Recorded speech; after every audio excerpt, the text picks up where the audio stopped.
Reforma protestante, ese es el primer tema. El segundo tema general es la reforma en sí misma, y el tercer tema general es la herencia que recibimos nosotros de este movimiento.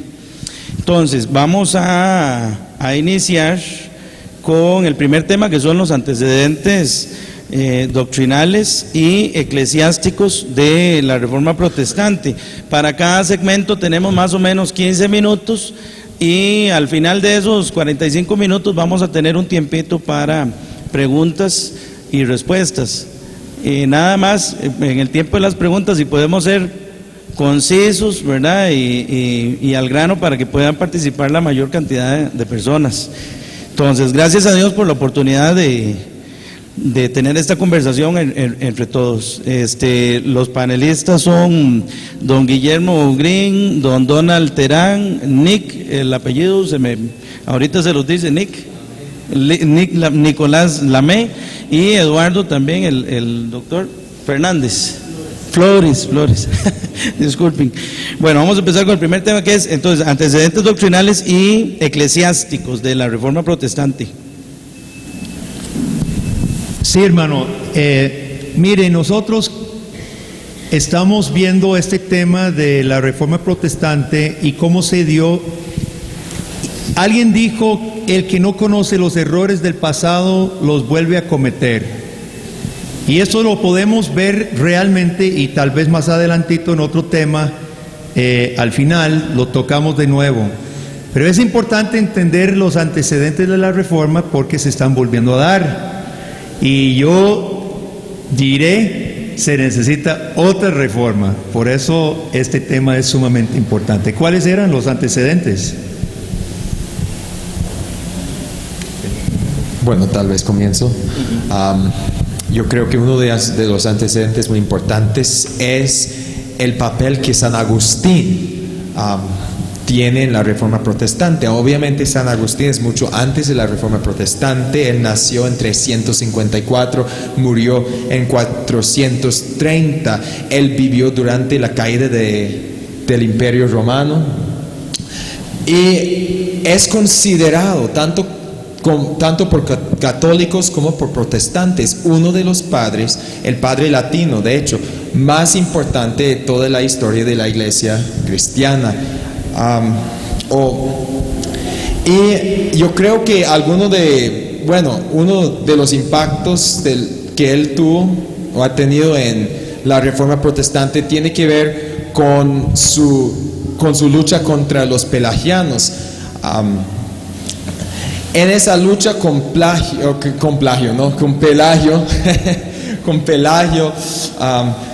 que decía que el hombre no nació pecador por naturaleza, que el hombre nació inocente y que podía guardar los mandamientos de Dios perfectamente, y que también cuando el hombre pecó por imitación, no por naturaleza, que estaba viendo a otros pecadores pecando, entonces por eso sigue su ejemplo. Agustín, en cambio, defendió la doctrina del pecado original, la esclavitud de la voluntad por causa del pecado original, de que el hombre nace pecador, y la necesidad radical de la gracia de Dios en la vida. Entonces, esos son temas que vuelven a ser muy importantes durante toda la Reforma Protestante y la lucha que tenían Lutero y Calvino con Roma.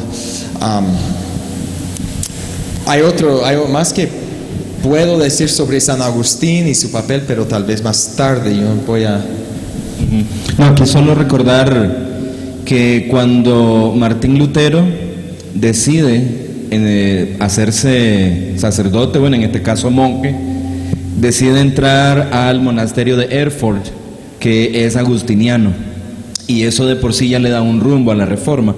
Pero me estoy adelantando, solo quiero unir el hecho de que San Agustín haya tenido influencia, y aunque no estaba vivo para el año en que Martín entra al monasterio, la doctrina enseñada por Agustín se va a tornar determinante. Yo estoy un poquito más atrás en el hecho de que entre estos antecedentes está el ejemplo de hombres como Juan Hus, Y no solamente él, sino otra serie de mártires. Cada mártir dejaba, por así decirlo, una marca en el corazón de los europeos.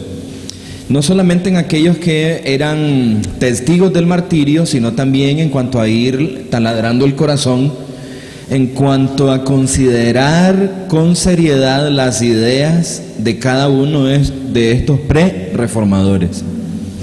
Primero, pensar en el hecho de que si aquella acción valía la pena, si aquella acción legítimamente había sido justa, si matar a tal persona representaba incluso un acto del amor de Dios, o si representaba incluso un acto de la justicia por salvaguardar la fe cristiana. Así que la gente quedaba, por así decir, marcada en su corazón, en su mente, respecto de la muerte de cada uno de los mártires.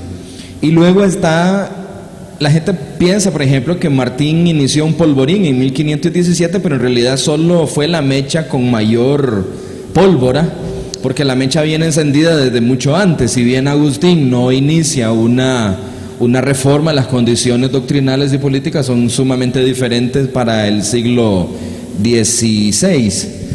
Y la segunda cosa que tal vez valga la pena señalar con relación a la obra de los prerreformadores es su enseñanza propiamente sobre la necesidad de regresar a la raíz del Evangelio y su denuncia constante por los abusos, ya fuera teológicos, doctrinales, incluso políticos. El solo hecho de apropiarse de las tierras en Europa ya era de por sí bastante molesto para toda la ciudadanía europea. Ya no se diga la determinación de prácticamente todo, la salud, la educación, las artes, la cultura, todo estaba determinado entonces por este catolicismo medieval. Así que cada uno de estos prerreformadores, por así decirlo, fue socavando, dándole un pequeño golpe a toda esa base que Martín después ya se va a encontrar bastante floja, para verla derrumbarse entonces enteramente para la Reforma Protestante. Bueno, no tampoco quiero adelantar mucho, pero uno de los antecedentes que incitan la reforma es, como decía Donald, era los abusos de la iglesia y del liderazgo de la iglesia de la época medieval. Todo el mundo puede saber de lo que llamaban a principios del siglo XI la pornocracia, que era estos abusos de estos papas totalmente fornicarios, etcétera, que inclusive Juan Calvino, hablando en un contexto de los anabautistas, de ciertos grupos anabautistas, él decía que muchos, con el pretexto de gloriarse en el Espíritu Santo, enterraban la palabra de Dios para abrir campo para sus mentiras. Y esto era lo que hacía la Iglesia Católica. Ellos enterraron la palabra de Dios con el fin de enseñar un montón de cosas que no estaban en la palabra de Dios para sus propios beneficios. Y pues esto no solo, obviamente, como ya hemos hablado de Lutero, eso viene desde antes por muchos grandes hombres que habían estado criticando todos los abusos de la Iglesia y que, bueno, nunca ocurrió nada. Bueno, eso vamos a hablar tal vez más adelante, la providencia de Dios, pero eso era parte de las cosas que incitaron e iniciaron la reforma también.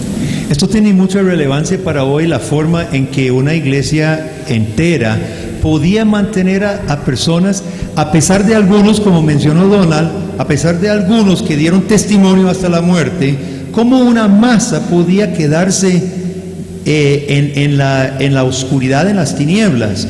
Y había formas, no sé, por decirlo así, finas de manipular a las personas. En primer lugar, la misa en latín, ya nadie entendía latín. Entonces, empezando por el ritual religioso, ya era un misterio y creaban un misterio. Echemos ojo, porque algunas de estas mismas cosas se emplean hoy, pero limitémonos al siglo XIV, XV. Ese misterio ritual. Después, la religión popular era promovida activamente. La religión popular no está escrita como dogma, nunca, pero es promovida como mecanismo de suprimir el pueblo religiosamente. Y podemos pensar en las supersticiones promovidas de aquel tiempo, las reliquias de los santos. Juan Calvino dijo en una ocasión que si se juntaran todas las astillas de la cruz, porque se vendían y se traficaban astillas de la cruz, dice, no sería la cruz de Calvario que se compone, sino el arca de Noé. Eran tantas las astillas de la cruz. Indulgencias, las peregrinaciones, para los que eran más religiosos, abundaban los órdenes y había toda clase de orden en el tiempo medieval. Es muy importante que nosotros reflexionemos hoy en las tácticas bastante finas y sofisticadas de mantener a muchos manipulados bajo un cierto régimen necesario. Con respecto a la Iglesia Católica y los antecedentes de la Reforma Protestante, es interesante notar que la Iglesia misma se autoproclamó la mediadora entre Dios y los hombres, y para recibir la gracia de Dios, para conocer a Dios, uno tenía que conocer a Dios por medio de la Iglesia, por medio de la misa. No importaba si una persona tenía una conducta cristiana, una fe de verdad, o era convertido, y lo importante era ser parte de la Iglesia. Pero yo creo que Calvino en su institución, en el primer libro, primer capítulo, está haciendo esa pregunta: ¿cómo conocemos a Dios? Y dice que una vez bajamos para contemplar nuestro propio ser, eso nos hace contemplar a Dios, y contemplando a Dios, eso nos hace contemplar a nosotros. De hecho, la forma en que él comienza su institución es una alusión a San Agustín. Para volver a San Agustín, San Agustín escribió una de sus obras más famosas, es su libro Las Confesiones, y en las Confesiones es como una autobiografía, está relatando su jornada de la vida de incredulidad a la vida de fe, a su conversión. Y él dice esto, y es confesiones porque está confesando a lo largo de toda su vida, desde su infancia hasta el momento en que cree en Dios, en que cree en Jesucristo, su pecado y su rebelión contra Dios.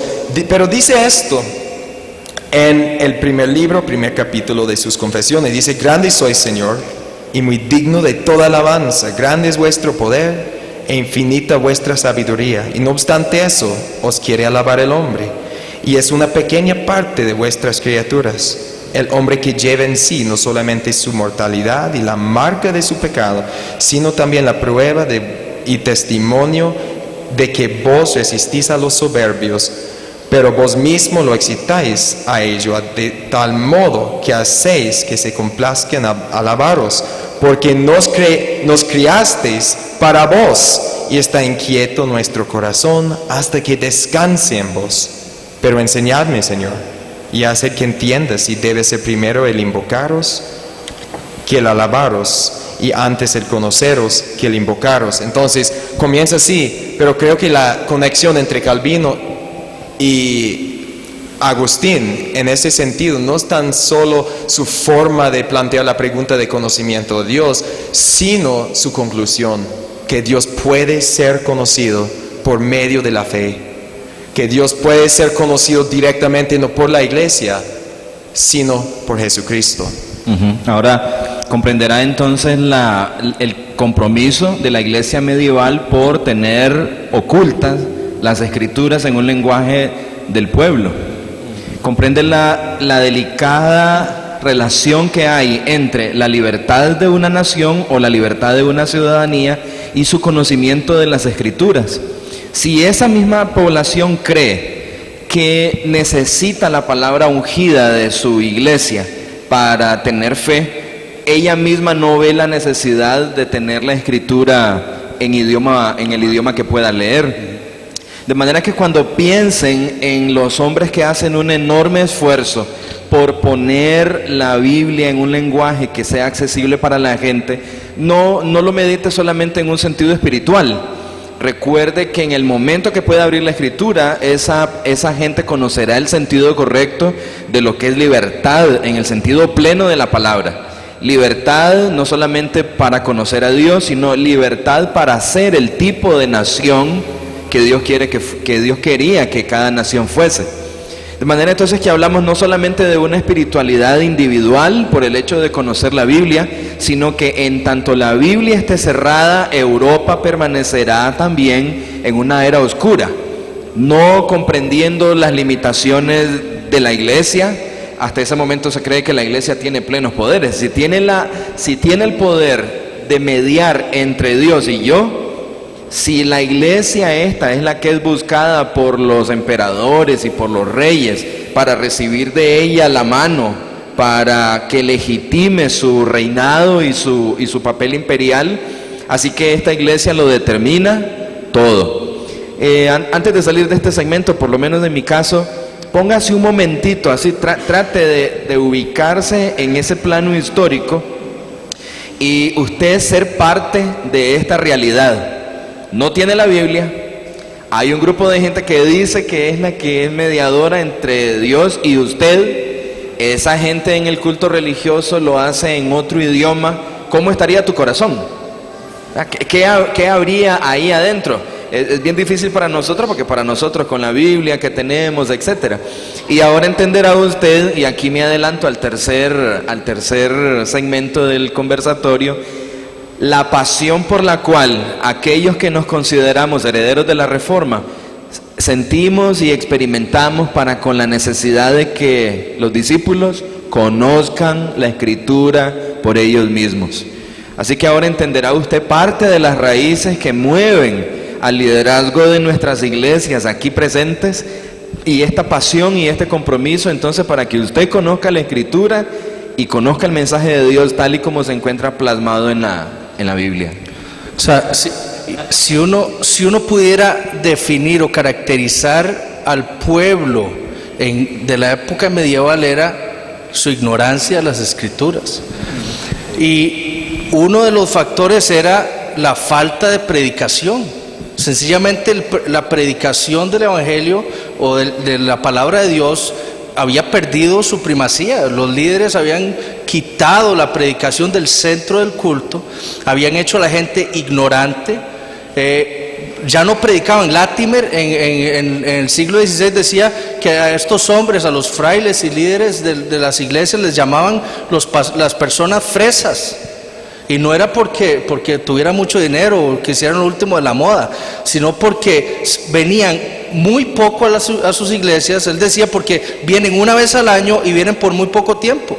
O sea, no se predicaba la palabra de Dios. Y si se predicaba, lo que hacía la gente, los sacerdotes, era predicar sermones de los padres de la iglesia. Sermones muy tediosos probablemente, o a veces predicaban por muy corto tiempo.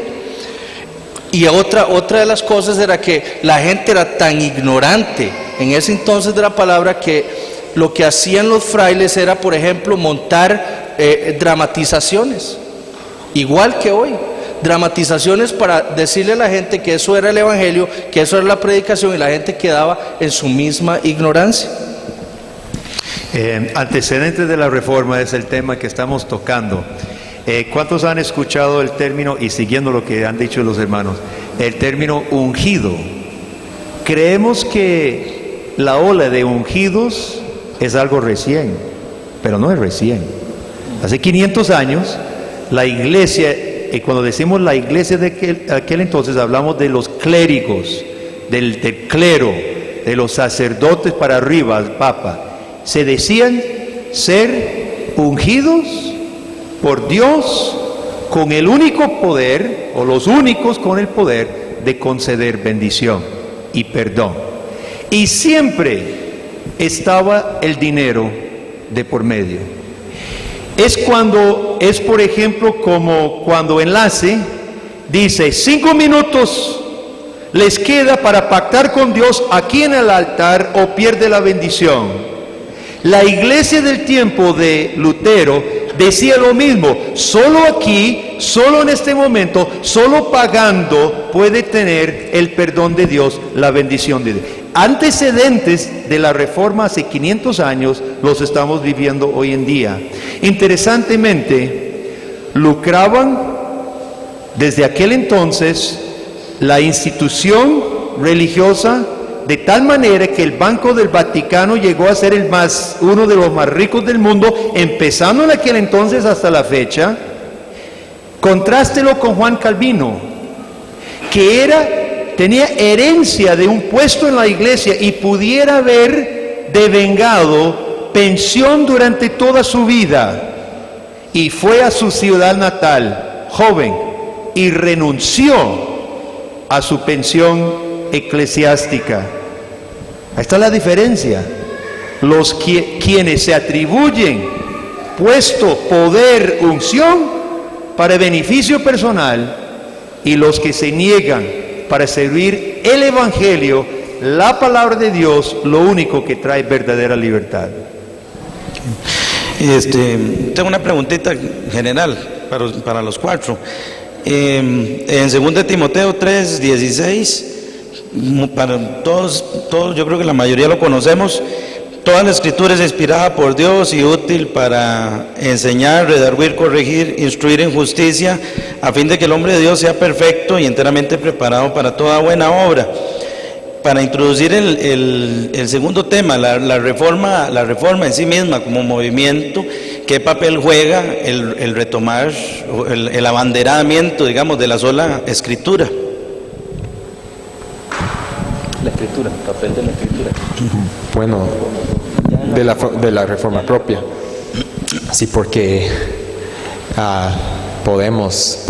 lo que ellos recuperaron era la escritura en el idioma vulgar, común, ¿verdad? Y interesantemente, eso es lo que tenía, en los días de San Agustín, su contemporáneo era Jerónimo. Y Jerónimo tradujo la Biblia del hebreo y del griego, idiomas que casi ya nadie conocía, al latín, el idioma común. Y eso es lo que hizo Lutero. Eso es lo que hizo cuando estaba en el castillo de Federico, ¿verdad? ¿Cómo? Warburgo, sí, Marburg. Cuando estaba encerrado, él tradujo la Biblia en el idioma vulgar, común, en el alemán. Y hasta el día de hoy, esa es la traducción del alemán más alto. Y yo creo que eso tuvo un lugar muy importante en la Reforma Protestante, que la gente ahora podía leer la palabra de Dios en su propio idioma y no tenía que aferrarse a los sacerdotes que les hablaban en un idioma que nadie entendía. Muy importante.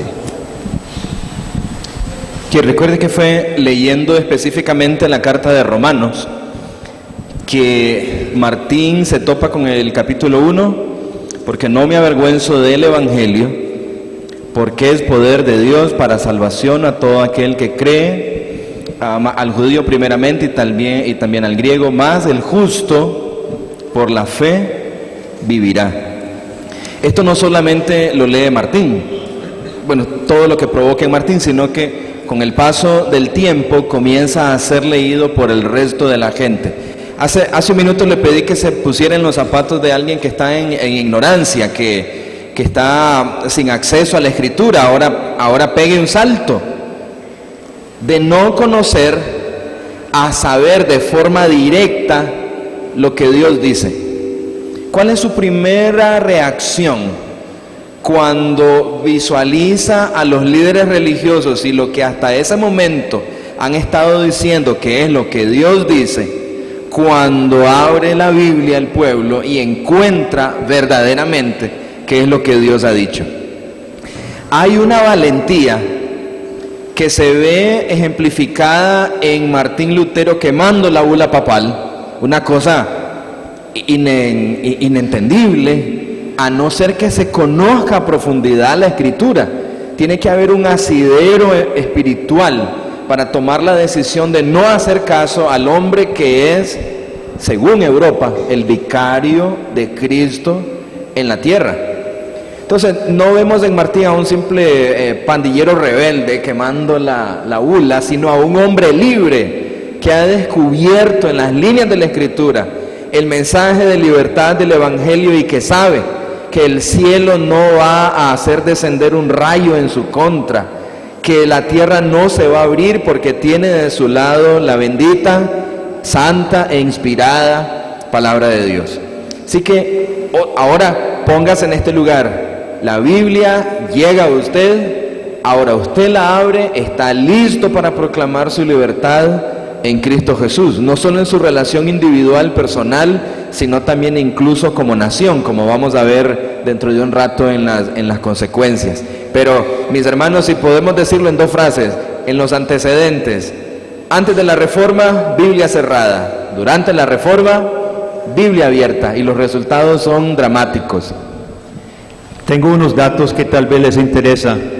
Escuché una vez un apologista católico decir, había sido protestante, inclusive había sido presbiteriano, y se volcó católico, y apologista católico. Y le escuché decir, toda la vida me habían dicho que la Biblia no estaba disponible en el idioma popular del pueblo, pero llegué a entender que fue mentira. Entonces me quedó la inquietud y comencé a investigar. Sí, algunos medievales tradujeron partes de la Biblia a sus idiomas, partes. A veces fueron judíos que contrataban para traducir salmos y cosas así, pero no había Biblias en el idioma popular. Y para los que están tomando apuntes, apunte. La Biblia fue traducida por primera vez al alemán por Martín Lutero y publicada en alemán en el 1534. La Biblia comenzó a ser traducida al inglés por Wycliffe en los 1380s y terminada por Tyndale en 1530, Antiguo y Nuevo Testamento, protestante.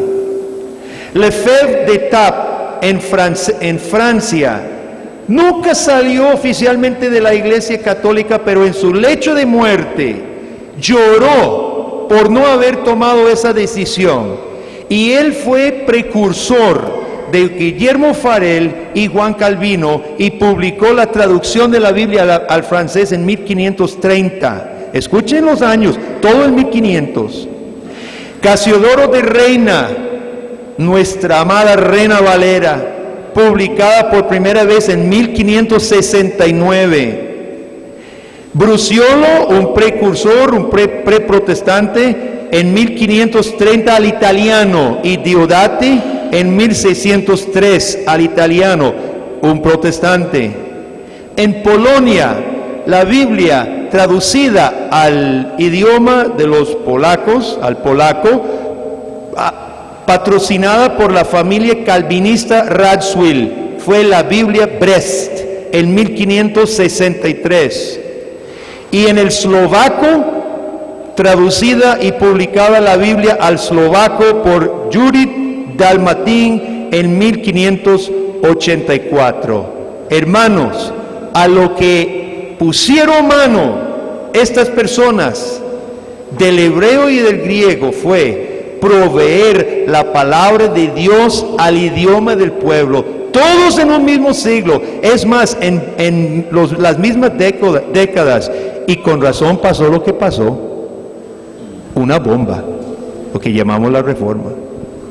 Sí, es cuando los reformadores ven lo que dice la Biblia de ella misma, que es la palabra infalible de Dios, es cuando obviamente se preguntan y cuestionan lo que ya venía de cientos de años atrás, enseñando que eran las tradiciones de una iglesia. no basadas en la Escritura. Y cuando ven eso también dicen, bueno, esto no solo lo necesitamos nosotros, lo necesita todo el pueblo. Todo el pueblo de Dios necesita esto, y eso los lleva a ellos a luchar por traducir la palabra de Dios en idioma popular para que todos pudieran leerla. Sí, dos fuerzas. Dos fuerzas. Además de la parte de la Biblia, como ya estamos en la pura acción de la Reforma Protestante, la iglesia medieval no se va a quedar tranquila y declara la guerra abierta al movimiento. En la dieta de Worms, todos conocen, donde Martín se le pide su retractación, tenemos sus famosas palabras: no me retracto, a no ser que por las Escrituras me mostréis que estoy equivocado. No puedo contradecir mi conciencia, lo cual no es bueno ni es justo. Aquí estoy, que Dios me ayude. Así que tanto el imperio, bajo Carlos I, como el papado, bajo León X, declaran la guerra a Martín. Quiero señalar dos eventos que son totalmente seculares y que ayudaron al proceso. Esto es providencial. En primer lugar estaba el nacionalismo alemán. Todas las naciones europeas estaban literalmente hartas del Vaticano, de su dominio, de los impuestos, de la intromisión. Pero en Alemania en particular se levanta un movimiento humanista, y cuando digo humanista no me estoy refiriendo a los humanistas contemporáneos nuestros. Este es un humanismo que reclama libertad para el hombre aparte del dominio de Roma. Y deciden apoyar a Martín, no porque crean en las convicciones de Martín, no porque estén convencidos de todas y cada una de las 95 tesis, sino porque este hombre está declarando algo que, si es llevado a su madurez, representará para Alemania libertad. ¿Quién está detrás de esto? Un Dios soberano, ¿verdad?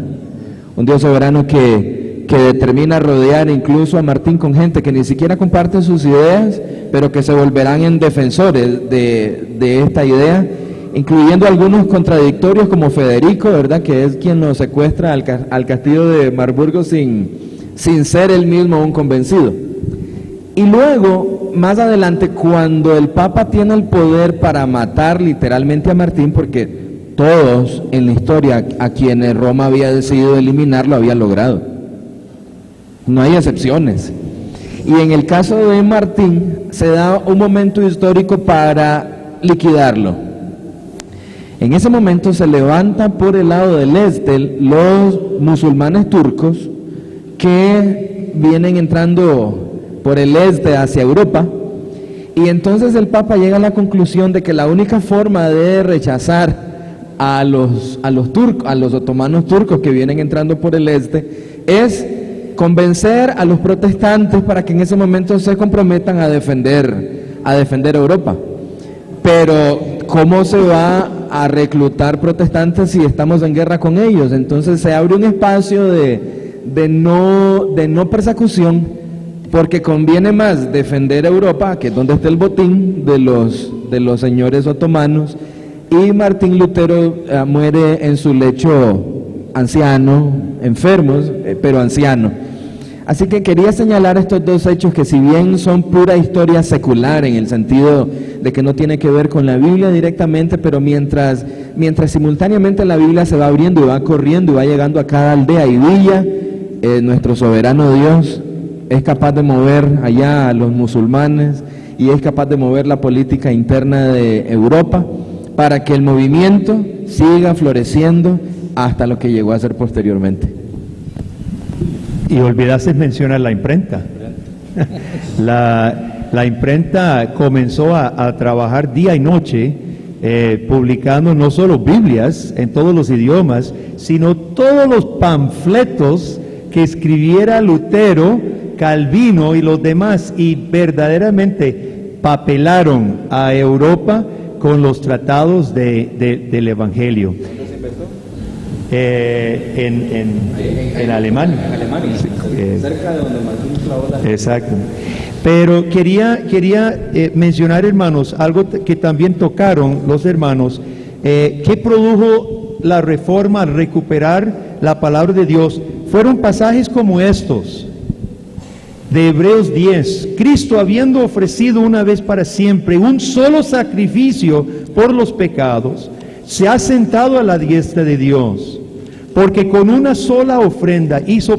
Imagínese usted criado, creyendo que día tras día tenía que sacrificar, para que mañana vuelva a sacrificar, a ver si tal vez quizás Dios le permita entrar a su cielo, porque con una sola ofrenda hizo perfectos para siempre a los santificados. Así que, hermanos, teniendo libertad para entrar en el lugar santísimo por la sangre de Jesucristo, por el camino nuevo y vivo que nos abrió, acerquémonos con corazón sincero, en plena certidumbre de fe. ¿Cómo es posible que hasta 30,000 protestantes en Francia en una sola noche estuvieran dispuestos, padres, madres con sus hijos, en el masacre de San Bartolomé? ¿Cómo es posible que pudieran decir, estoy dispuesto y prefiero morir antes que negar esto? ¿Cómo es posible? Y ese masacre se extendió por toda Francia y algunos calculan que hasta 100,000 murieron. ¿Cómo es posible? Porque habían encontrado una libertad, una seguridad que ni espada, ni soldado, ni llamas podía quitarles. Y decían lo que dijo Martín Lutero: heme aquí, no puedo hacer otro, que me ayude Dios. En el sur de África hay una estatua de una mujer hugonota, y en una mano tiene una cadena rota, y en la otra mano tiene la Biblia abierta. Y es un testimonio poderoso, no a la imprenta. Si uno lee, aunque eso sí es un hecho muy importante, hecho histórico muy importante, si uno lee historias seculares sobre la Reforma Protestante, ahí están planteando la pregunta, ¿cómo pudo haber sido que la Reforma Protestante fue una fuerza tan poderosa? Y siempre llegan a la conclusión, bueno, fue la imprenta, la invención, la tecnología moderna, y toda la vara esa. Entonces pero fíjense que otro hecho histórico, que en China, cientos de años atrás, tenían un proceso para la producción de libros, y tenían bibliotecas inmensas, y habían desarrollado sistemas de libreros para las Biblias, para los libros. Pero no hubo una reforma en China, y los coreanos también tenían proceso de hacer libros. Mi punto es esto: ¿qué hacían los chinos con los libros? Bueno, ellos meditaban en el sonido de los libros mientras daban vueltas en los libreros. Era como una mantra. Pero ¿qué hacían los reformados con la tecnología de la imprenta? Con los libros. Ellos estudiaron la palabra de Dios. Fue el mensaje de la palabra de Dios que fue la fuerza libertadora en ese siglo y en los próximos 500 años de la historia de este mundo. En todos los países de Europa, hasta el continente al norte y hasta nosotros, ha llegado la libertad, no por causa de la imprenta, no por causa de esa tecnología, sino por causa del estudio del mensaje de la palabra. Entonces, por eso mensajes como estos, y todo esto proviene de Dios, quien nos reconcilió consigo mismo por Cristo y nos dio el ministerio de la reconciliación. Que Dios estaba en Cristo, no en la iglesia, en Cristo, reconciliando consigo al mundo, no tomándoles en cuenta a los hombres sus pecados. ¿Qué es esa doctrina? Pues es la famosa doctrina de la Reforma Protestante de la justificación por la fe. Los católicos decían que en el bautismo uno recibió su primera justificación, Y después, a partir de ese momento, uno cooperando con la gracia de Dios, buscaba la justificación final, que obviamente uno no pudo lograr en esta vida, sino que tenía que lograr algo que tenía que realizarse en el purgatorio. Pero los reformadores decían, no puede ser por medio de la iglesia, no puede ser por medio del bautismo, porque la Biblia dice que es por medio de la fe en Cristo Jesús. Reconciliados pues por la fe tenemos paz para con Dios, por medio de nuestro Señor Jesucristo. Fue el mensaje del Evangelio. Creo que estamos para seguir, pero antes, Juan, de pasar al tercer segmento, no ignoremos las consecuencias inmediatas en la reforma, hermanos. La seguridad de la salvación, la paz con Dios, creó una iglesia participativa. Comenzaron los hermanos cristianos a involucrarse en sus iglesias de una forma como nunca antes.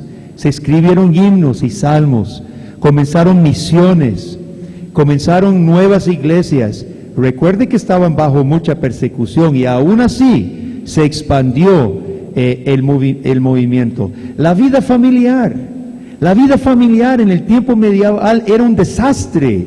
La moral que había promovido la Iglesia Católica era inexistente. Pero cuando las personas volvieron a la palabra de Dios, comenzaron a responsabilizarse, padres y madres, a criar a sus hijos, y esa responsabilidad hogareña proveyó una prosperidad nunca antes visto, y los países protestantes comenzaron a ver una prosperidad en todo sentido, social, económica, que no había existido antes de eso. Y no ignoremos también un nuevo sentido de justicia, hermanos. Al tener la palabra de Dios, entendieron que la sociedad toda era bajo la palabra de Dios. Ni el rey tenía última palabra, porque la palabra de Dios colocaba a todos, desde el más pobre y humilde hasta el más alto en la sociedad, bajo uno más alto, bajo el Dios todopoderoso, Rey soberano, que había dado su palabra. Y la reforma protestante tuvo un impacto inmediato en las leyes de los países, en una reestructuración. Y recordemos que la democracia verdadera, la democracia de los tres poderes, sale del calvinismo.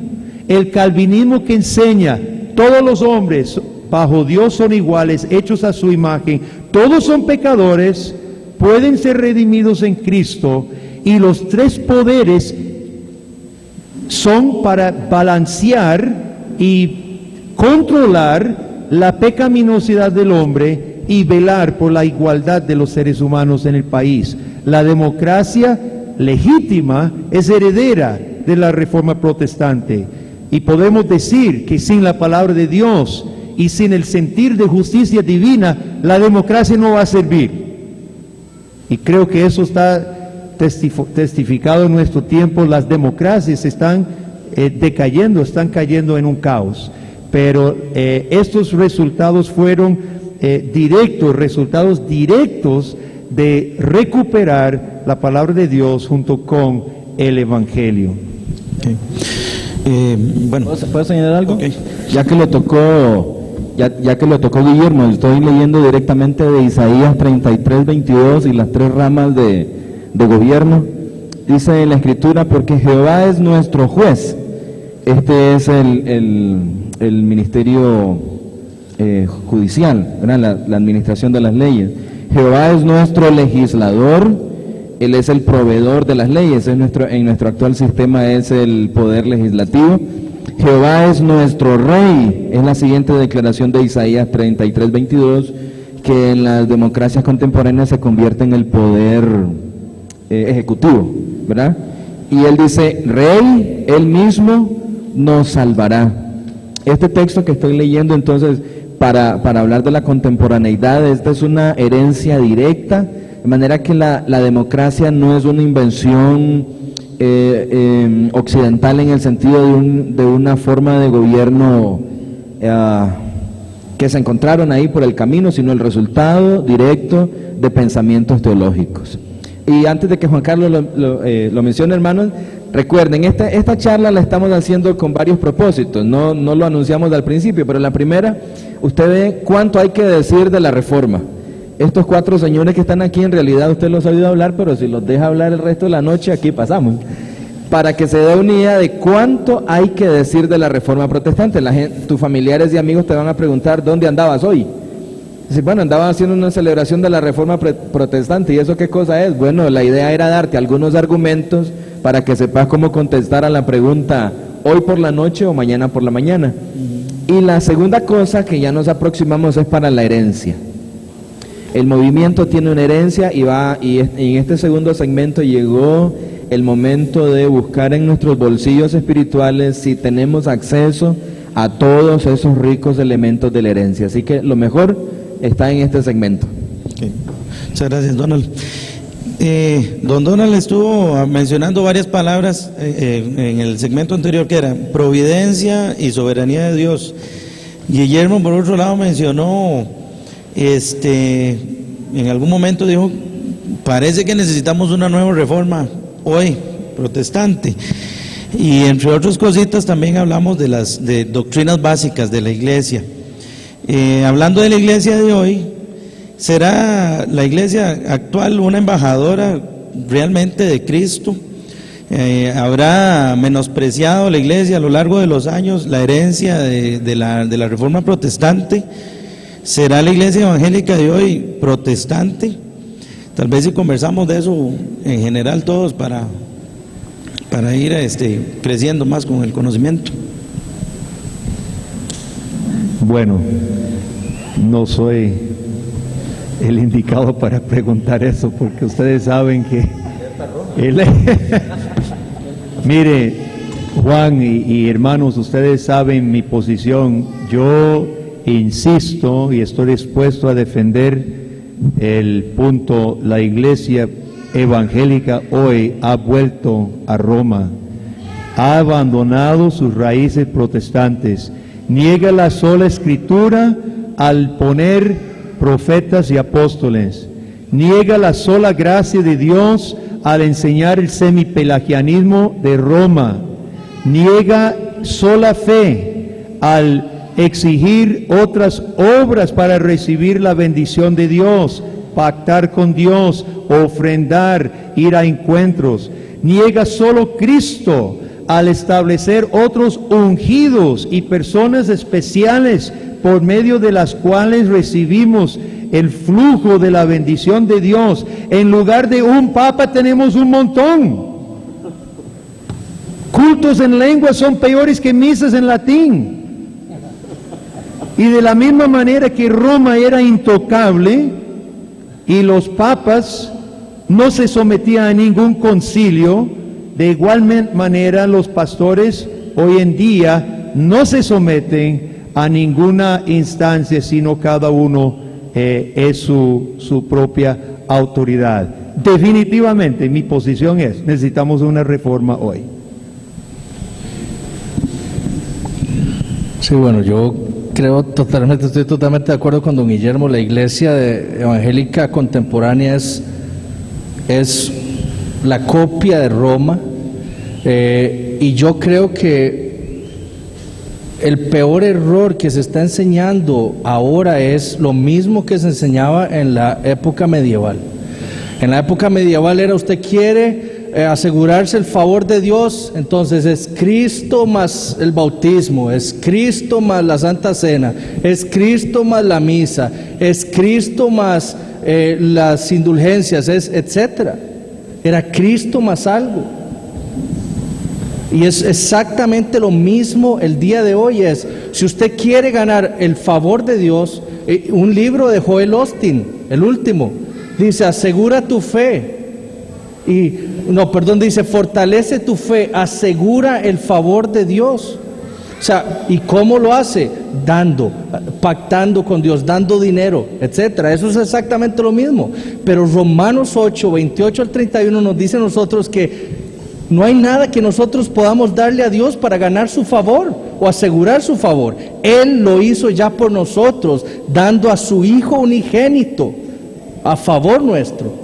¿Para qué? Para darnos con Él todas las cosas, buenas y malas en esta vida. Y al final nos dará la vida eterna con Cristo.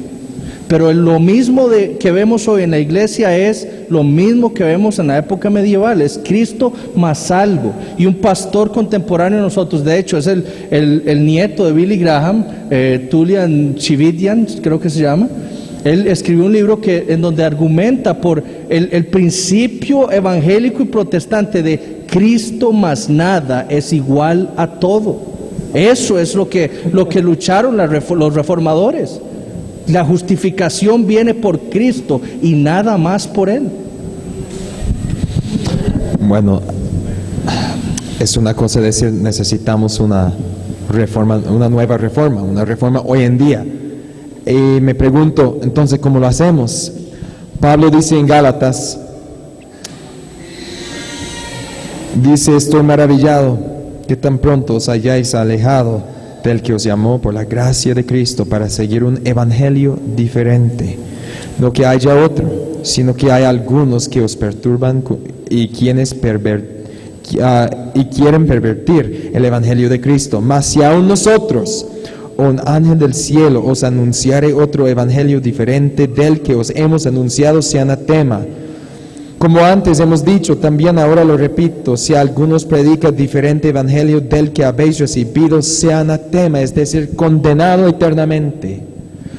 Esas son palabras bien fuertes del apóstol Pablo.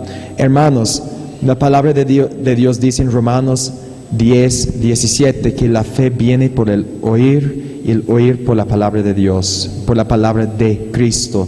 Hermanos, yo creo que si nuestras iglesias queremos recuperar el espíritu de la reforma protestante, es decir, si queremos que el Espíritu Santo obre en los corazones de los oyentes, en los nuestros, en los corazones de los perdidos para convertirlos, entonces lo que tenemos que hacer es predicar el Evangelio. Yo tengo una alumna que me dice un día, pues que profe, después de una clase sobre San Agustín que estaba dando en la clase de filosofía, me dice, pues que profe, yo no creo que para mí, eso así dijo, para mí el Evangelio es una vida. El Evangelio es una vida, no es una doctrina. Pero hermanos, no es una vida, es un mensaje. El Evangelio significa buenas nuevas. Y nosotros, pastores, predicadores cristianos de todos tipos que son testigos de la fe en Jesucristo, no proclamamos una vida. Ojalá el Evangelio, las buenas nuevas no sea mi vida. Pregunte a mi esposa, por favor. Mi vida no es buenas nuevas. La obra de Jesucristo es buenas nuevas. Cuando Él puso su vida en esa cruz cruel de Calvario y resucitó y ahora está sentado a la diestra de Dios Padre Todopoderoso. Esas buenas nuevas para el mundo y buenas nuevas para el pecador. Y es una doctrina, es decir, una enseñanza, un mensaje de esperanza y de vida para el mundo. Y si proclamamos el Evangelio, las buenas nuevas de nuestras vidas, el mundo quedará totalmente decepcionado y perdido. Mi señalamiento va en relación siempre con el texto que leyó Juan Carlos. Si la Escritura es útil para enseñar, redarguir, corregir e instruir en justicia. Luego dice cuál es la finalidad. A fin de que el hombre de Dios y la mujer de Dios y la familia de Dios y la iglesia de Dios esté enteramente preparado para llevar a cabo o ejecutar toda buena obra. Este evangelio entonces y el contenido de esta escritura se prueba su carácter para enseñar, redarguir, corregir e instruir en justicia en el hecho que usted y yo estamos preparados, según lo que ella afirma, para toda buena obra. Y para hacer toda buena obra no estamos hablando de la reunión de la iglesia. Estamos hablando de lunes a las 8 de la mañana. Dios espera como parte de nuestra herencia de la Reforma, que nos liberó del pensamiento del dualismo, aquel de la vida religiosa es alta y la vida del trabajo diario es baja. Con el señorío de Cristo sobre todas las cosas, quien es quien sustenta todas las cosas por la palabra de su poder, quien reúne en sí mismo todo el universo, lo visible y lo invisible, sean tronos, sean reinos, sean dominios, Cristo es el Señor de todo. El lunes en la mañana, cuando usted abre los ojos, usted despierta en el reino de Cristo.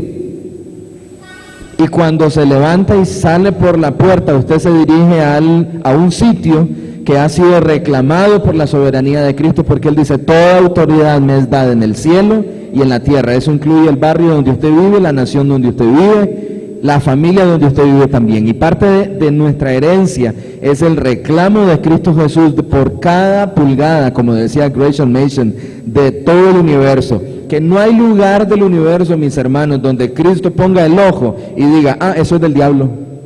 Que no hay un solo rincón del universo donde Cristo ponga la mirada y no lo declare como de Él, porque eso también está dentro de la jurisdicción de su soberanía. Toda autoridad me es dada en el cielo y en la tierra. Si es verdad entonces que esta herencia permanece en nosotros, tenemos que probar que lo que entendemos y sabemos de la Escritura por nuestra herencia reformada es capaz de prepararnos para toda buena obra. Y que somos capaces, por el poder de Dios y la gracia de Dios, de hacer estas buenas obras para su gloria, empezando por la relación con nuestro cónyuge y el entrenamiento a nuestros hijos y la educación que brindamos a nuestros hijos y nuestra economía, etcétera, para que se llene entonces la tierra de verdad de los frutos de esto que la palabra de Dios llama buena obra. No quiero limitarlo entonces a lo buen diácono que usted sea en el templo y a la hora tan temprana que usted llega a la reunión de oración, sino de lunes, de día del Señor a día del Señor. La reunión del día del Señor entonces se debe convertir en una celebración de todo aquello que ha sido edificado por el equipamiento que cada uno tiene por esta palabra que nos ha hecho libre, que se concentra en Cristo, que se concentra en la fe, etcétera. Mis hermanos, esta es nuestra herencia. Fue dada por la sangre de otros. A usted y a mí no se nos ha pedido derramar estos 30,000 hermanos solo en París, sin contar el resto de Europa. Esta es nuestra herencia. Lo que ellos nos heredaron no fueron datos históricos. Lo que nos heredaron es una calidad, una visión, un contenido de la Escritura. Y lo que estamos buscando al hacer este conversatorio también es descubrir a esos herederos de este mensaje que estén dispuestos a decir, heme aquí, envíame a mí con esta herencia a hacer lo que tengo que hacer para la gloria de Cristo. ¿Lo captaste? ¿Me entendiste? Una preguntita. Somos los cristianos hoy, el pueblo de la Biblia. Vivimos bajo el precepto de la sola Escritura o hemos... Hablábamos al principio, los antecedentes de la inaccesibilidad a la palabra de Dios, ¿verdad? Entonces, tal vez si nos referimos a eso. Yo decía al principio que si podíamos definir o dar una característica de lo que era el pueblo en la época medieval, era la ignorancia. Y es prácticamente ahora la ignorancia bíblica, y es prácticamente ahora una característica que podríamos dar de la iglesia hoy en día. Vean esto.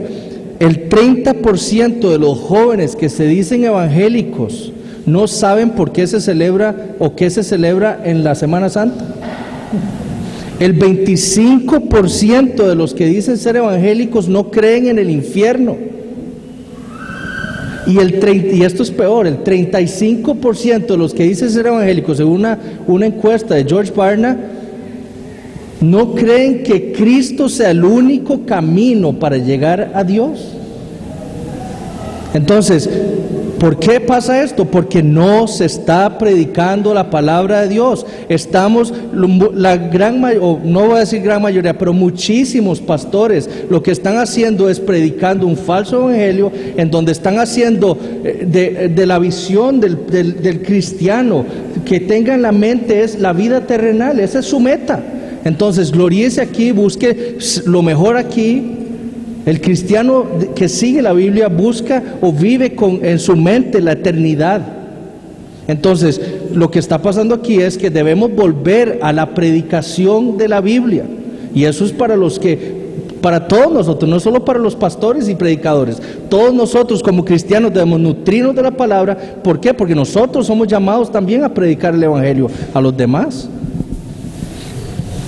Yo solo quiero decir una cosa más y ya, yo Sí, creo que es leemos en el Evangelio que Jesucristo vio a la multitud y tuvo compasión de ellos porque eran como ovejas sin pastor, manipulados por los legalismos de los fariseos.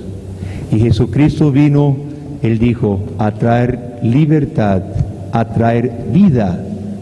En el tiempo de la Reforma, los hermanos nuestros reformados no estaban dispuestos a correr el riesgo del martirio sobre nada, mi hermano, sino que porque tuvieron también compasión por sus vecinos, por sus seres queridos, por sus hermanos y amigos, y por eso se esparció el evangelio. A pesar de que mataban a miles, lo siguieron compartiendo de tal modo que no pudieron sofocar esa llama que se había encendido.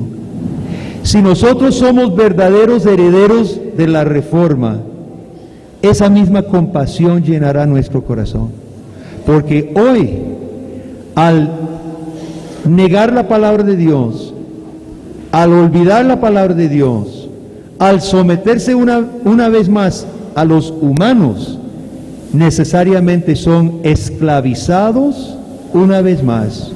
Una esclavitud y manipulación a los legalismos humanos sin el Evangelio se está viendo en la fuga de la población de la iglesia evangélica. No estamos creciendo, estamos decreciendo. Y menos del 50% de los hijos de los evangélicos permanecen en la iglesia. Ahorita se está desangrando la iglesia del Señor. Si somos hijos de la Reforma, hermano, compasión y amor es lo que debemos sentir. Bueno, hermanos, disculpen porque nos hemos extendido más de lo que teníamos planeado. ¿Preguntas?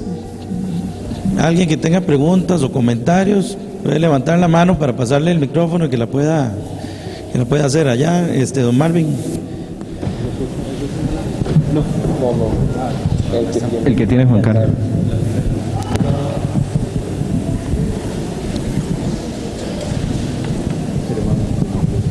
Gracias. Bien, buenas tardes a todos, buenas tardes panelistas.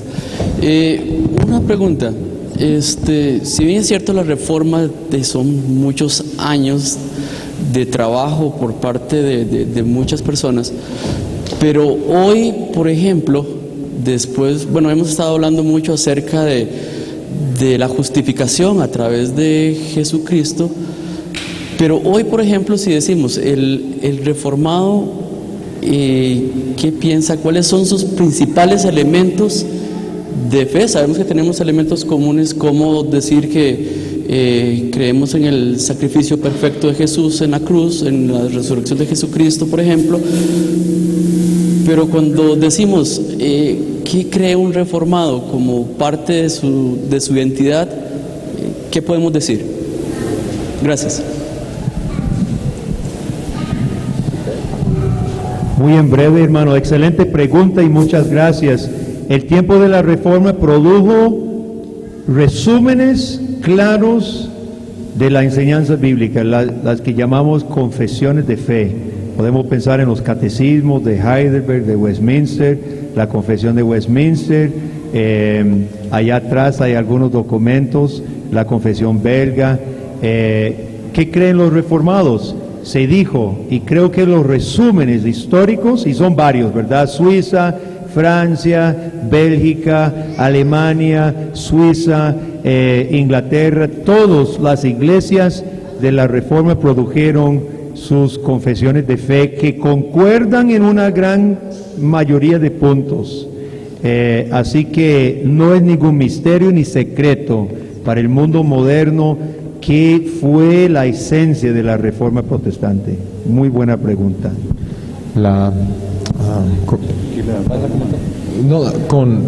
Rápidamente, con respecto a las confesiones, cuando la Reforma llegó a Inglaterra, escribieron eso sobre la justificación. La justificación es un acto de la libre gracia de Dios, mediante la cual perdona nuestros pecados y nos acepta como justos ante sus ojos, solamente en virtud de la justicia de Cristo que nos es imputada y que recibimos solamente por fe, y da sus referencias bíblicas, y es un resumen de lo que creían los reformadores.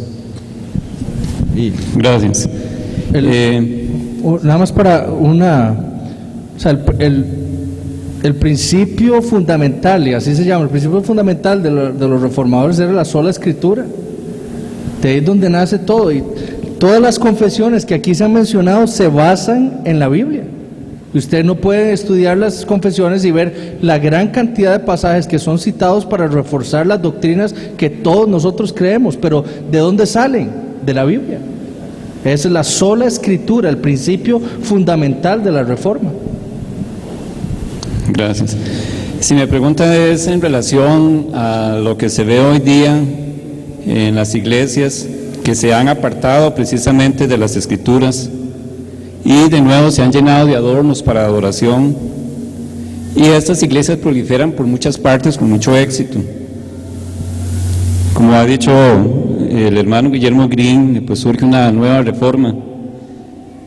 Con base a esto, el crecimiento de la iglesia verdadera, con la perspectiva que vemos hoy de la iglesia de una adoración correcta, basada en las escrituras únicamente, es un problema. Mi pregunta es un problema que se da por el mismo comportamiento, la misma actitud o lo mismo que hacemos los reformados en cuanto a nuestra actitud como cristianos en el mundo. Esto lo digo por lo siguiente, no sé si la pregunta ha sido clara, pero es por lo siguiente. Con relación a Corintios 3, habla donde dice con lo de Apolos y lo de Pablo, que dice: yo planté, Apolos regó, pero el crecimiento lo ha dado Dios. Así que ni el que planta es algo, ni el que riega, sino que Dios es el que da el crecimiento. No sé si estoy equivocado o estoy yendo por otro lado, pero es el crecimiento en sí de la iglesia la que se está hablando, que vemos prolifera mucho la iglesia pagana, pero no así la iglesia verdadera, que se ve más sesgada o minimizada, por así decirlo. ¿Será porque estamos cegando mal? Obviamente no hace porque el crecimiento de Dios no sea el correcto, pero ¿será porque estamos cegando mal los reformados? Yo creo, si entiendo bien tu pregunta, es ¿por qué crecen tanto las iglesias que no predican un evangelio, el evangelio? Esa es la idea, esa es la pregunta. ¿Por qué crecen más que las iglesias que se apegan a la Biblia? Precisamente porque el mensaje del falso evangelio es tesoro para el hombre natural. O sea, lo que le ofrecen en el falso evangelio a los hombres es lo que desea su corazón. Pero aquel que predique la palabra va a tener un duro mensaje para el hombre natural. ¿Me explico? Obviamente, Dios en su providencia es quien hace crecer la iglesia. Pero el hecho de que usted vea iglesias que no predican el evangelio, crecer y crecer y crecer, es precisamente porque ellos van a lo que el corazón del hombre natural desea, que es las cosas materiales, en lugar de predicar el evangelio.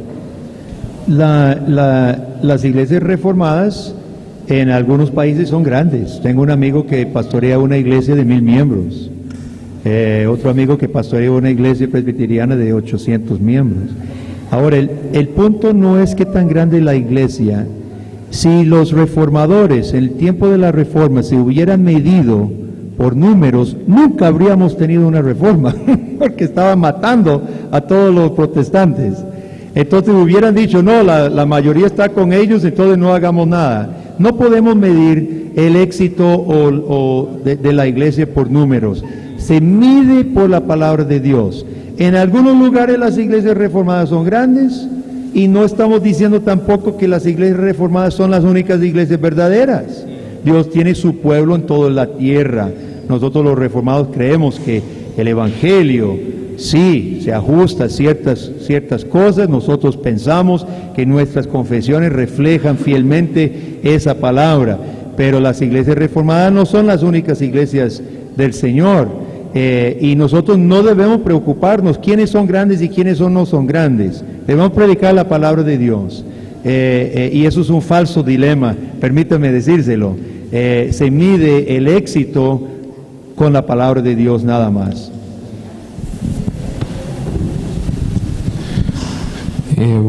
Buenas tardes.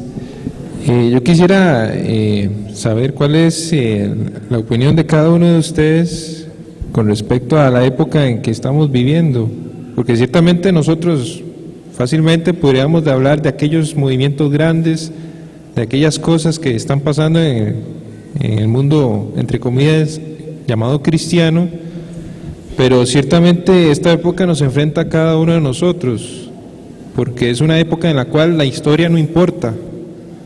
Lo que empezó, lo que sucedió en la historia no importa, no interesa, pero dentro de nosotros, dentro del pueblo cristiano, sí nos enfrenta a una cosa, a estar más apegados a lo que está escrito en la palabra de Dios, a investigar en la historia, pero sí es algo tal vez latente y lamentable que dentro de nosotros mismos no haya un interés por leer de la historia, por saber más de las doctrinas que están escritas en la palabra de Dios. O sea, cómo nosotros como reformados nos podemos enfrentar a este momento de la historia en la cual, valga la redundancia, no importa lo que dice la historia.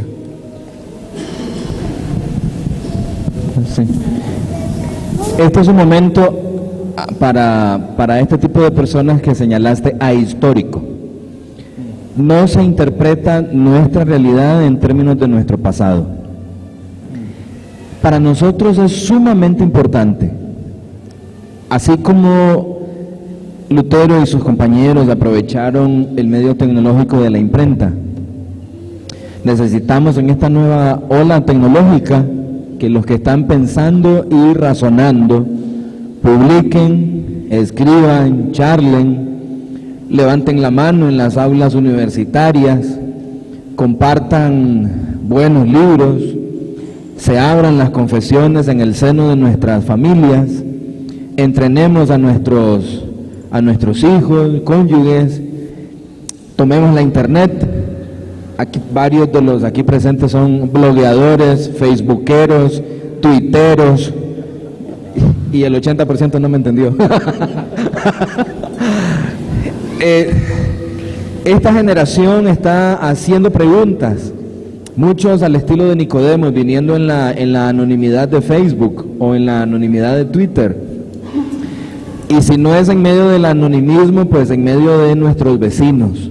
Entonces, no podemos asumir la responsabilidad por una generación que se ha peleado con la historia. No sé cuál es el porcentaje de las iglesias que mañana o que hoy en Estados Unidos están celebrando Halloween. Iglesias cristianas, ¿verdad? Con todas sus sociedades de jóvenes o grupos de jóvenes, etcétera. No podemos pensar en términos de ellos. Nos da compasión, nos da carga, pero la única responsabilidad es la que nosotros podemos asumir. Yo creo que el consejo ya estaba en la misma pregunta. Usted tiene que estudiar, tiene que leer, tiene que informarse. ¿Viste cuánta información sobre la reforma? ¿Viste cuántos generadores de conversaciones en la universidad, en el colegio? ¿Qué tal tu librería? Hacer un recorrido mental de lo que tenés en la librería. ¿Qué tal de tu tiempo invertido en la internet? Muchos de mis alumnos que están en internet, cristianos, hacen clic sobre cosas como el profesor me tiene harto, y en el siguiente clic dice Dios es todo para mí. Y están juntos, ¿verdad? Hicieron clic en la aplicación y en la siguiente Dios es todo para mí. En la siguiente dice, mis papás también me han hablado y yo me he hecho el sordo. Y en la siguiente, Cristo es el Señor. No ven una relación entre lo que están declarando públicamente y lo que están, viviendo en la vida personal. Así que nosotros en particular, retados a equiparnos, a adquirir la mejor información posible. Esto que hay libros allá atrás no es un mero ardid publicitario, es una forma de decirte, de comunicarte nuestro interés, y con 50% de descuento y 20% a mí por decirlo. Así que sí, animémonos. Aún nosotros mismos tenemos que vivir en medio de esta generación de iglesia, y a los jóvenes particularmente. Yo sé que cuando se ven rodeados de los otros jóvenes y que piensan que vinieron de un encuentro famoso y te dicen que ahí estuvo la estrellita ABC que va por su CD número 18, yo sé que debe ser difícil para nuestros jóvenes reformados de aquí tratar de ponerse a la altura. Pues no trate de ponerse a la altura, solo haga grandes preguntas. Por la gracia de Dios, vive una vida que sea digna de que alguien te pregunte en qué crees, amparate en las Escrituras, pedí el consejo de tus pastores, etcétera. Pero es un momento estratégico para nosotros. No podemos pensar que simplemente copiando la estrategia de ellos vamos a impresionarles o a causarles algún tipo de susto y decir, uy, estos sí que están diciendo la verdad. Encomendemos esto a la gracia del Señor, pero busquemos el mejor equipamiento posible para responder a esta generación, desafiándola. Claro. Recuerde que nuestra fe no es solo una fe bíblica, es una fe histórica. O sea, nosotros tenemos que ver que estamos cimentados bajo miles de años de una iglesia verdadera que ha sido construida por Dios y alimentada de la palabra. Entonces nosotros tenemos que ver, bueno, lo que creo yo está de acuerdo a lo que ha creído la iglesia a lo largo de su historia. Entonces de ahí es donde surgen todos estos grandes hombres que Dios nos ha dado a nosotros, que han escrito sobre infinidad de temas doctrinales para nosotros nutrirnos y construir una base histórica de la fe que nosotros todos profesamos. Nosotros no podemos decir, bueno, es que yo creo así, usted puede creer. No. O sea, si yo creo algo diferente a lo que la iglesia a lo largo de todos los años ha creído, bueno, probablemente yo esté en un error y tengo que corregir. Pero entonces nuestra mentalidad debe ser siempre buscar qué es lo que otros hombres de Dios, que Dios le ha proveído a la iglesia, le ha dado para que nosotros aprendamos de ellos también.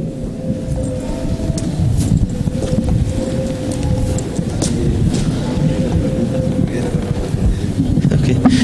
Muchas gracias por su atención. Vamos a dar unas instruccioncitas sobre el museo y el resto de la tarde.